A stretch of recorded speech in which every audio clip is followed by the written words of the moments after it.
from the Nerds of Color. How are you? Mike. How are you? Nice to meet you. Hi, nice to meet you. Awesome. It just strikes me when I do this, I look exactly like your background. That is very strange. Yeah. Well, I'd love to start by saying, Jacob and Jack, you guys just do a phenomenal job in this movie. It is the sweetest movie that I've seen all year, honestly, and it warms my heart, and it's because your performances are so good. Jacob, what you bring to Luca himself, like this innocence, this naivety is so great. And Jack, to Alberto, this sense of adventure and daringness, I love it. You guys are fantastic in it. Thank you. Of course. I wanted to ask, to be part of this Pixar legacy, you know, dating back, I'm sure you guys grew up with Toy Story and with Finding Nemo, to join the ranks of such dynamic duos like Tim Allen and Tom Hanks or Billy Crystal and Jack. What was that like for you? Because you guys are Pixar's newest dynamic duo, so. Oh. I mean, when you say it like that, it makes me very, very excited. Yeah. So, yeah. It definitely means a lot to me because, yeah, like you said, you know, I grew up with these films. You know, Cars was always my favorite, and to just be a part of it. And even to, like, think about the way that little kids will look up to, you know, our characters the same way I looked up to, you know, Woody or Buzz or Lightning McQueen. It's really cool to think about. Yeah. I wanted to ask, because you and Maya just have really good, really funny chemistry, and with the recording process kind of being at home during the pandemic and everything, you guys get a chance to really bounce ideas off of each other at least, or collaborate a little bit beforehand? Or... We didn't. I mean, I had worked with Maya before, and obviously I'm a fan of hers, but so I was familiar with, I mean, but I had a hunch. There was talk of it, but some of it is, you know, there's a certain miracle that this all came together completely during the pandemic. Like, I was asked to read these sides for consideration for Lorenzo, and now we're here doing a virtual press. It's like all been done from home. But no, unfortunately, there was discussions of it, but yeah, you know, it was all, that's the magic of them just piecing it together, that it worked, which is great. There is a very popular online theory called the Pixar theory, in which every single film is connected to the Pixar universe. I have to ask this. Is there a chance that Luca could be the bridge between the Monsters, Inc. universe and the Finding Nemo universe? I had never thought about it that way, but someone pointed out that you're right, that it was a question we got in an interview, like, well, you've done water and Finding Nemo, you've done monsters, and this is kind of a pulling it together. So I could see that. Yeah, you know, I love that people are thinking about these wonderfully strange things, and I'm a big proponent for fan fiction and whatnot. Not something we had thought about, but we definitely thought, like, how do we make it a little different so that it doesn't repeat something? Those are the kind of things we care about, like, and it came down to making it specific to this world, you know, making it unique. If I can ask, the friendship in this movie is the heart and soul of it. And I felt like you guys were, you know, almost already friends and everything like that, even just watching the movie. I know with COVID and everything, a lot of recording had to be done at home, but did you guys get a chance to meet each other in person during production? And what was it like when you first did? We never met each other in person. Oh, wow. I got a DM from this guy, Jacob, while I was recording, and he said, I think we're gonna be working together on something soon. And I thought it was for something else. It was a big mix-up, but now here we are, and it's been a wonderful, fun ride. Fantastic. I mean, do you guys have any plans to meet up now that things are kind of opening up again? Absolutely. Yeah, I hope we do. I mean, we're talking about like Six Flags, so yeah. I mean, if we're able to ever go to like California ever, or like down to LA, you know, we meet up, do some fun press there. That'd be awesome. It'd really be so much fun. You guys ever need you know, a guide at Six Flags that can show you the best rides and everything? Yeah, come along.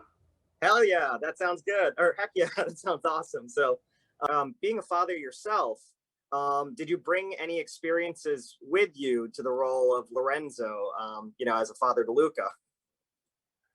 Well, I think, you're definitely going to do that. There is, and, as one of Luca's parents, a key element is, of all parents, is you want to protect your child from anything.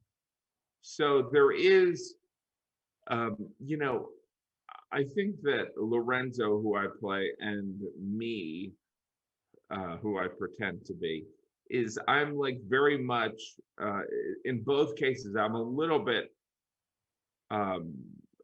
thrown by life in general. And so the task of parenting is, kind of confusing to me and kind of confusing to Lorenzo.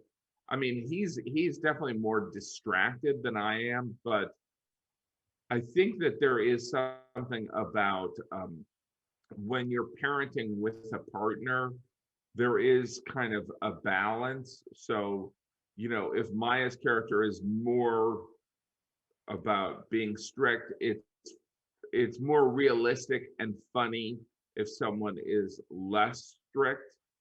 So that was kind of me interpreting the script, but and also in the character it's played out. But so yeah, no, there is something about like just any human relationship. I mean, I suppose two people, if they have a dog, there's going to be a balance. Like if someone is like, we got to take the dog for training, the other person's like, well, it's not necessary to go this far. So there is that partnership in parenting that is very familiar. One of the things that surprised me was how deep and how tragic sometimes some of these backstories for the characters can go, particularly with Alberto and certainly with Julia and her parents, for example.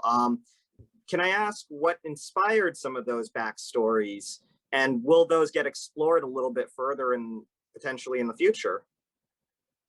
Yeah, I mean, speaking about Alberto, from day one, the inspiration, my best friend's family actually didn't really abandon him, for example, right? So some of it we kind of delve into more deeply, but it was his story, his name is Alberto, is of a family that wasn't there for him as much.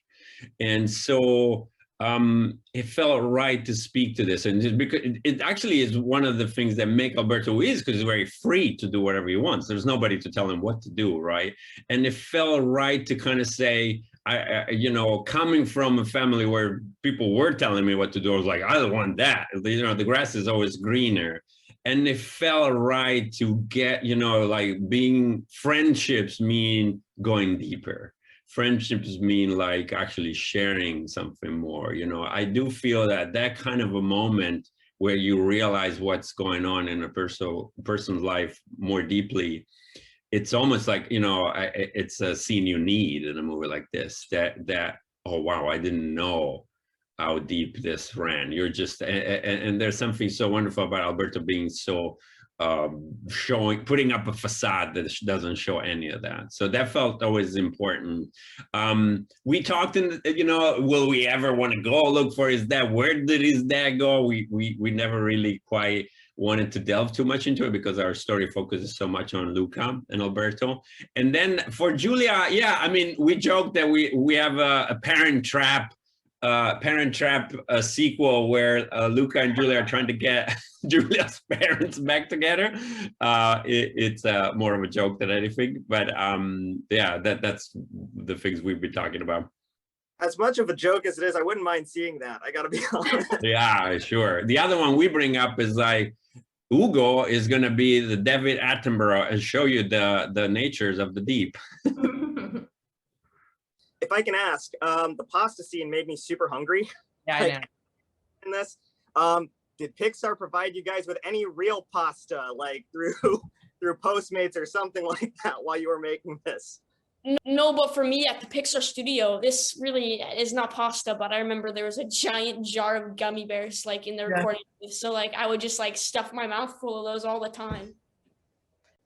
Yeah, that's what I did too. They gave me I ate gummy bears. I think that's what they do in animation. When you're supposed to eat something, they give you gummy bears or gummies. Yeah, when you're like chewing, yeah. Yeah, because it makes it like the best, like that kind of Yeah. noise. Lorenzo, though he's a sea monster, he's Italian in nationality, and he knows genuinely good Italian food, which I'm sure he's had with Massimo too. What would Lorenzo's thoughts be on pepperoni pizza hot pockets? It's a very good question. I think he would probably be a fan of it. You know, it's interesting because like I think that Lorenzo geographically, because there was this one thing and it ended up where it was like a fake piece of outrage where someone was like, well, Jim Gaffigan's playing an Italian guy, and I was like, I'm playing a monster, I'm not playing an Italian guy. But it ended up where it was misinterpreted. The guy was trying to make a joke. But I do think that Lorenzo's kind of a dad, so he would like. I mean, this movie also, as you know, Luca, it's like you do want to eat some pasta after you watch this movie. You know, you want to get some gelato and you want to get some pasta. You know, so. Question for Andrea. You know, with the pandemic and some of the challenges that arose, I know that Luca, I would imagine that Luca was envisioned to really be a beautiful theatrical experience, given the gorgeous animation and everything. But moving into Disney Plus has its perks too. But yeah, I think, you know, you're right. Disney Plus is wonderful. It's incredible to have this platform where we can release it, you know, really to the world all at once. So we're very excited about that. So yeah, I don't know. I mean, whenever we make a movie, we always, you know, we're excited to see what people think of it, because we've been watching it a lot ourselves and hope people like it. So whether it spawns more character, you know, more opportunities is always sort of a question, really, in some ways, of whether we can come up with more stories and whether the audience wants to spend more time with the characters in the world. So we always sort of take that one step at a time. So my outlet is the Nerds of Color, and what we really love doing is really representing the underdogs in society, I think. That's something that this movie, I think, is all about. And I really wanted to ask if you could give any message at all to any of the underdogs all over the world out there today and, you know, in all time, what would you guys tell them? I would just say to just embrace yourself. Just like, don't hold back on your emotions, and just express yourself in any way you feel like, you know, you're only on this, you only live once. So it's quite simple. So just like, go for it, man. Exactly. And I also think that like resilience and perseverance and commitment to whatever it is you're passionate about is key. As an underdog, I mean, there are so many. I feel like the majority of geniuses were all just, you know, cooped up nerds in a garage creating an idea, which is brilliant. And I, for one, I'm proud to say that I am a nerd myself. And the greatest thing is just like the dedication to excelling is so important, and focusing on evolving and being your best self. It's crucial. That's awesome. And I'm glad too, you guys are in good company, because we love our nerds, and, you know, I mean, nerd world, honestly. So that's pretty awesome. If I could ask one final question, if you guys were given a Vespa, a magical Vespa from Senior Vespa, and you could take it anywhere in the world or anywhere off the world, anywhere, period, where would you guys want to go? I would definitely go to Japan right now. I mean, I've gone like twice before, and, you know, everything there's amazing. Like, the people there are so great. So, I mean, I think that's where I'd like to go, especially in the summertime too. I'm pretty sure it's very, very beautiful there, you know, Mount Fuji and everything. In springtime too, with the cherry blossoms. It's gorgeous. I think I would go to the Seychelles right about now. I'm feeling some tropicals in my body. And one last super quick question. If Luca and Julia were to ever grow up and get married and have a kid, would that kid be Aquaman? I'm kidding. No. That's very funny. I'm gonna take that as a no, but thank you both for your time. Thank you so much for your time, Jim. It was an absolute honor to talk to you, and a pleasure to watch this wonderful movie. So thank you so much for everything, and have a great junket. Thank you. Appreciate it. Thank Yeah. you guys so much for everything. Amazing movie. Welcome to the Pixar legacy, you legends. Thank you. Thank Let's you. go. Thanks, guys. Andiamo. Andiamo.